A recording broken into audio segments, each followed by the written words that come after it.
So now it's time for a color. Yeah, I've laid in a couple of overlays that will, they cover the line art, so there's no black anymore in this alien creature. And now I'm going in with colors that I'm pulling both from that, and maybe the blues are just for the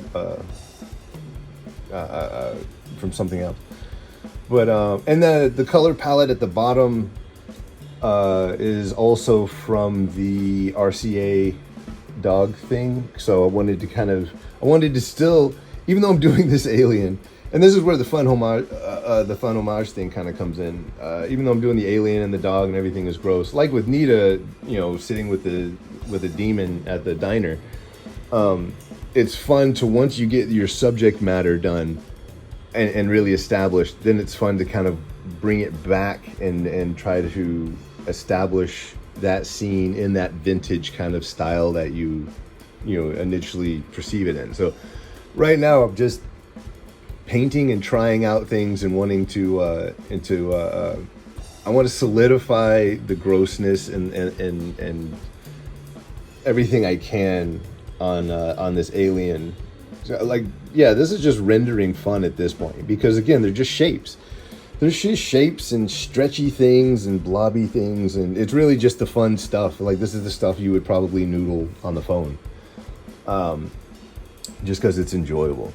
And but now I'm cutting out to really make crisp and solid the alien and the dog, and also keeping in the same color palette as the old radio ads.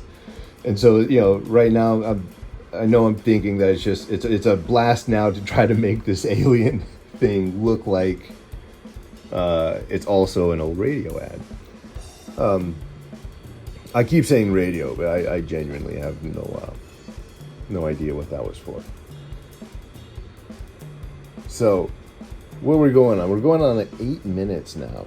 So we may inevitably speed up the video, just in case I get absolutely tired of talking, because this one's stretched on for a while. I'm amazed I've had something to even say this much. This is one of those moments where I'm trying to find. Oh, I'm just cutting around edges. Okay. The sharper everything can be, as much as I love raw and kind of messy artwork, there's a time and place for everything. So and this wasn't it. So everything needed to really be as almost as believable as possible and realistic as possible. I'm pretty proud of this one. I like this underlighting under the alien. I think that color palette from that radio ad was fantastic. I'm still waiting to see if I'm going to clean up the dog in this video, if I wind up doing that in another session of it. But and that's where I say you can kind of lose yourself on the map. You can probably go back in, or you may have seen it while I was sitting here yammering, where I was at that moment, because you definitely get stuck in the minutia of things. And so, now I'm just now it's time to finish it up. So you bring in the background a little bit so you can have some kind of atmosphere. So it's a little bit of push and pull. Now it's time to clean up the dog. The dog was probably left last because it's the most kind of certain of all the things. There's reference for it. There was a definite thing. Now there's drool coming out of his mouth, and I needed to make that a little bit more disgusting. So that's kind of awesome. So I hope you guys, I'm going to go ahead and end this now, because goddamn, this was a long one. They did a great job with this cover. They also did, they made it glow in the dark, which was even more incredible. The printing is gorgeous. I want to thank those guys for letting me play around with this. But hope you enjoyed it, and I hope you enjoy all the